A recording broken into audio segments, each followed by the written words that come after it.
नमस्कार. अस्त्र न्यूज नेटवर्कमध्ये आपलं स्वागत. पाहूया आताची महत्त्वाची बातमी. पहलगाम दहशतवादी हल्ल्याप्रकरणी तपास संस्थांना आज एक मोठं यश मिळालं.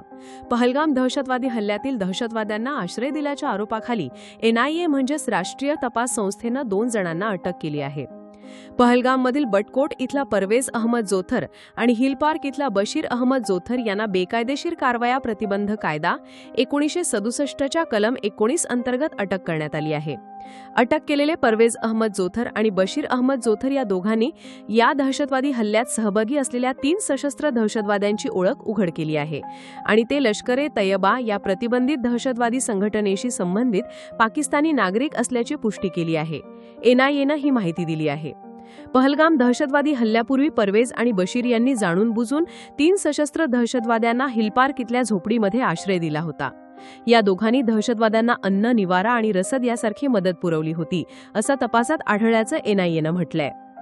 22 एप्रिलला पहलगाममध्ये पर्यटकांवर झालेल्या दहशतवादी हल्ल्यात 26 निष्पाप पर्यटकांचा मृत्यू झाला होता आणि 16 जण गंभीर जखमी झाले होते.